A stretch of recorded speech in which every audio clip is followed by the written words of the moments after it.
Hello दोस्तों, welcome back to my channel. आज जो हम टॉपिक पढ़ने जा रहे हैं वो भारत में सामाजिक परिवर्तन के विभिन्न क्षेत्र के बारे में जानेंगे कि किस तरह से परिवर्तन भारतीय समाज में आ रहा है।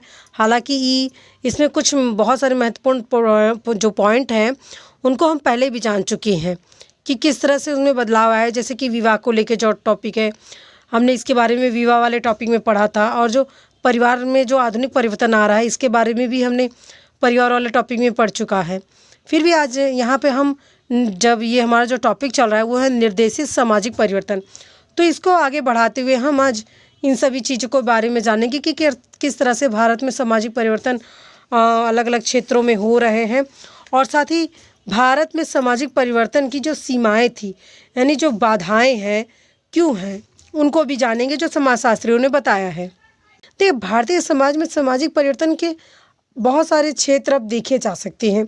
जैसे कि विवाह से संबंधित नवीन प्रविधियां जो प्रचलन में आ रही हैं, और विवाह को लेकर जो प्रविधियां हैं रोज़ बदल भी रही हैं। ये भी देखा जा रहा है कि ग्राम समाज में भी जो लोक रीतियों द्वारा जो पद्धतियाँ होती थी आज वो भी परिवर्तित हो रही हैं।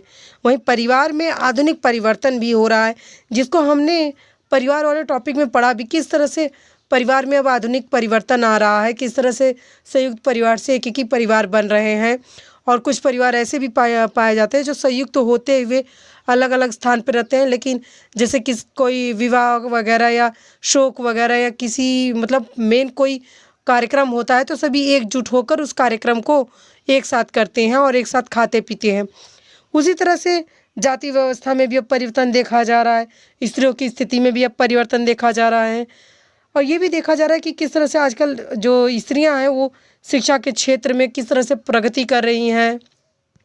और सभी क्षेत्रों में, चाहे वो खेल हो चाहे कोई भी क्षेत्र हो, अब उसमें वो भागीदारी ले रही हैं। और आर्थिक प्रगति में भी वो अपना भी हिस्सेदारी बना रही हैं।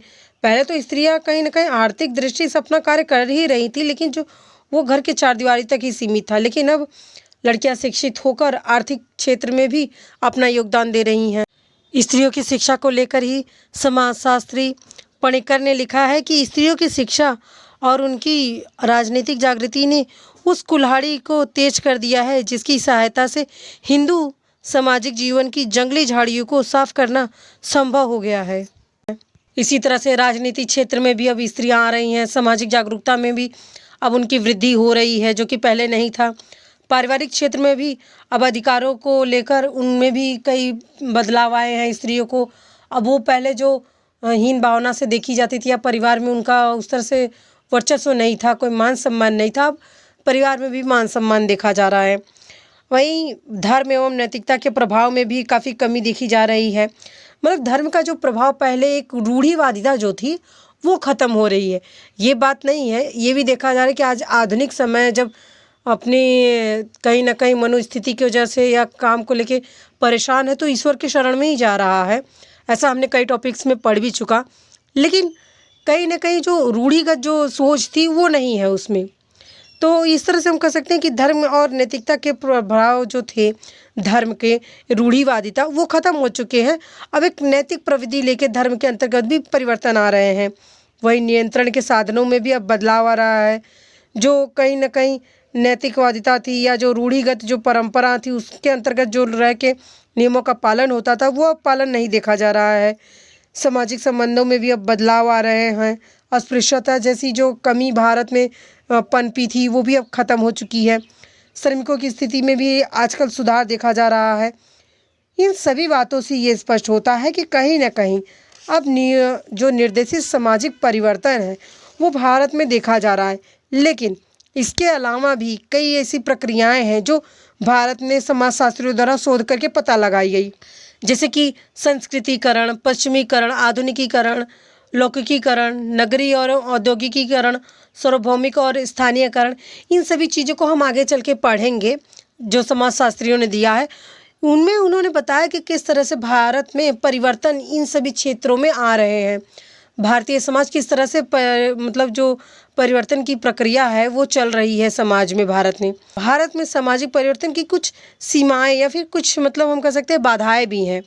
जैसे कि भारत में नियोजित परिवर्तन का कार्य विस्तृत पैमाने पर चल रहा है। इस देश में नियोजित परिवर्तन के लिए अरबों खर्च भी किए जा चुके हैं। इसके बावजूद भी सामाजिक कल्याण क्षेत्र में जितनी प्रगति होनी चाहिए थी उतनी नहीं हुई है। इतना अवश्य है कि कुछ नियोजित ढंग से कार्य करने के कारण ही ग्रामीण पुनर्निर्माण, श्रम कल्याण, अनुसूचित जनजातियों और स्त्रियों की स्थिति में सुधार आया है, लेकिन योजना की प्रगति लक्ष्यों तक नहीं पहुंच पाई है जो उनका लक्ष्य था। नियोजित परिवर्तन का अधिकांश लाभ साधारणतः उन लोगों को ही मिला जो पहले से संपन्न थे, यानी कि पिछले 67 वर्षों के नियोजित परिवर्तन के बावजूद भी भारत में विभिन्न क्षेत्रों में अनेक प्रकार की समस्याएं बढ़ रही हैं, ऐसा देखा जा रहा है। यदि हम नियोजित परिवर्तन का मूल्यांकन विभिन्न कार्यों पर खर्च की गई भारी रकम के संदर्भ में करें तो सफलता कहीं न कहीं असफलता में दिखती है, क्योंकि जिस सफलता को लेकर उनका प्रारूप बनाया गया था या जो लक्ष्य बनाए गए थे वो नहीं हुआ था। निश्चित हम ये कह सकते हैं कि विभिन्न समाजशास्त्रीय अध्ययनों से ये स्पष्ट है कि निर्देशित परिवर्तन के विभिन्न क्षेत्रों में इच्छित सफलता प्राप्त नहीं की जा सकी है। इसके भी कई कारण हैं, जैसे कि अशिक्षा। देखिए, अशिक्षा के कारण ही ये देखा गया है कि पंचवर्षीय योजना प्रारंभ में होने के समय साक्षरता का जो प्रतिशत था वो केवल 16.7 था, जो कि वर्ष 2011 में 73.0% हो गया। देखिए, हमारे देश में अशिक्षा के कारण हम कहीं न कहीं अधिकांश लोग सामाजिक नियोजन के अर्थ, उद्देश्य और महत्व को समझने में असमर्थ रहे। इसीलिए व्यापक अशिक्षा के कारण ही लोग सामाजिक नियोजन के कार्यक्रम में आवश्यक सहयोग नहीं दे पाते हैं या नहीं दे पाए अभी भी। वहीं दूसरा पॉइंट है लक्ष्य एवं साधनों में असंतुलन। देखिए, कहीं न कहीं नियोजित परिवर्तन से संबंधित विभिन्न कार्यक्रम बनाते समय लक्ष्यों तो काफ़ी ऊंचे रखे गए थे, लेकिन साधनों पर पूरा ध्यान नहीं दिया गया था। कई बार सरकार ऊंचे ऊंचे लक्ष्यों को समाचार पत्रों में छापकर ही अपने कर्तव्य की पूर्ति समझ लेती है, लेकिन परिणाम जो होता है वो कुछ अलग होता है। उच्च साधनों के अभाव में अनेक लक्ष्यों की प्राप्ति नहीं की जा सकती है। योजनाओं के व्यवहारिक पक्ष पर कम ध्यान दिया गया। नियोजित परिवर्तन के अंतर्गत विभिन्न कार्यक्रम बनाते समय व्यवहारिकता पर उतना ध्यान नहीं दिया गया और जितना ध्यान देना चाहिए था। अनेक बार योजनाएं बनाते समय विभिन्न देशों के प्रयोगों का अनुसंधानकरण किया जाना चाहिए। ऐसा करते समय इस बात पर ध्यान दिया जाना चाहिए कि कौन कौन सी योजनाएं भारतीय परिस्थितियों के अनुरूप है और कौन सी नहीं है।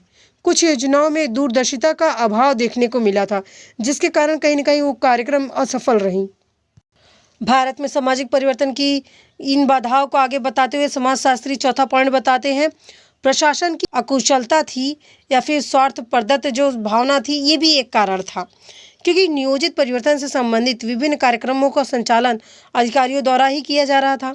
अनेक अधिकारी प्रशासनिक कुशलता के अभाव में अपने दायित्वों को ठीक से नहीं निभा पाते हैं। बहुत से अधिकारी तो नौकरशाही के पुराने तौर तरीके ही अपनाते हुए और प्रजातांत्रिक मूल्यों को आत्मसात नहीं कर पाते हैं। बहुत सारे अधिकारी भ्रष्ट तरीके से अपना जो काम है वो करते हैं, यानी स्वार्थ सिद्धि पूर्ण वो कार्य करते हैं।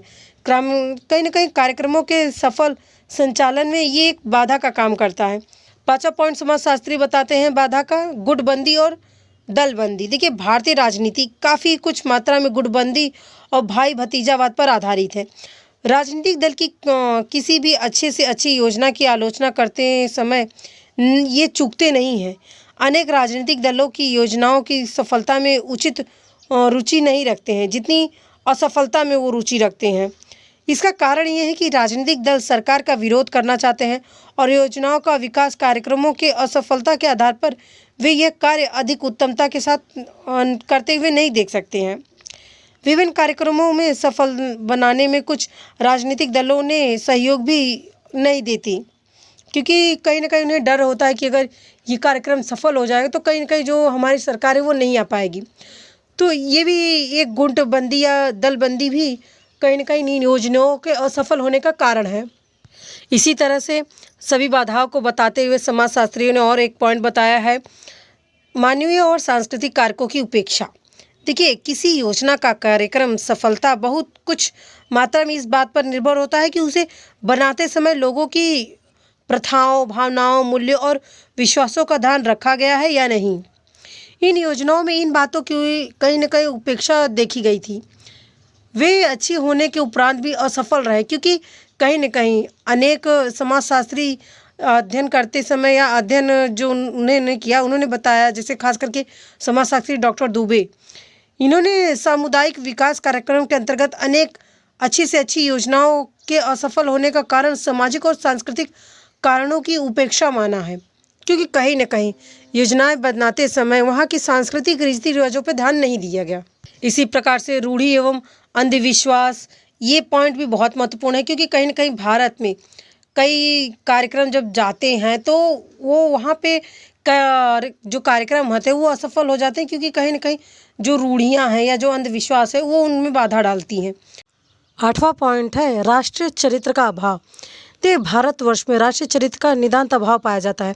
यहाँ तो अधिकांश लोग ऐसे मिल जाएंगे जो अपने छोटे से स्वार्थ की पूर्ति के लिए राष्ट्र के बड़े से बड़े हित की बलि चढ़ाने में संकोचाते नहीं हैं। यदि यहाँ कहा जाए कि इस देश में नियोजित परिवर्तन के उद्देश्य से प्रारंभ किए गए विभिन्न कार्यक्रमों की असफलता का एक प्रमुख कारण लोगों में राष्ट्रीय चरित्र का अभाव है, तो कोई अतिशयोक्ति नहीं है, ये सच बात है।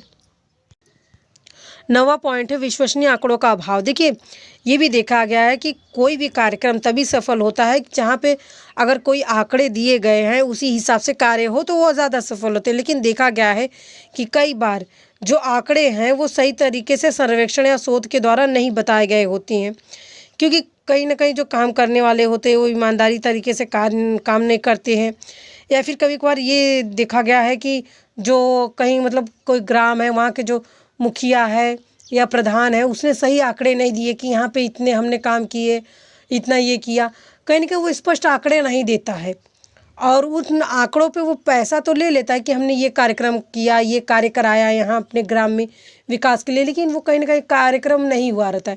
तो इस तरह से कहीं ना कहीं सटीक आंकड़े भी नहीं मिल पाते हैं, तो ये भी एक किसी भी कार्यक्रम के असफल होने का कारण है। 10वां पॉइंट है समाज वैज्ञानिकों एवं प्रशासकों में अभी तक आवश्यक सहयोग का अभाव रहा है।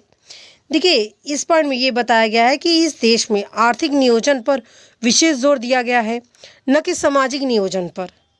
परिणाम ये हुआ कि नियोजन में अर्थशास्त्रियों मतलब इनके अलावा सामान्य वैज्ञानिकों के ज्ञान का लाभ कोई नहीं उठा पाया, क्योंकि कहीं न कहीं नियोजित परिवर्तन से संबंधित विभिन्न कार्यक्रमों के निर्धारण में प्रशासकों ने विदेशी अनुभवों का लाभ उठाया है, लेकिन भारत में व्याप्त सामाजिक और अन्य समस्याओं को सही परिप्रेक्ष्य में समझने का कोई विशेष प्रयत्न नहीं किया। इसका कारण ये है कि अभी तक समाजशास्त्री मुख्य रूप से बाहरी आलोचक रहे हैं और असफलता के कारणों और साथ ही आर्थिक नियोजन की उपलब्धि में कठिनाइयों को बताते रहे हैं। 11वां पॉइंट बताते हैं सामान्य जनता में आवश्यक उत्साह एवं सहयोग का अभाव।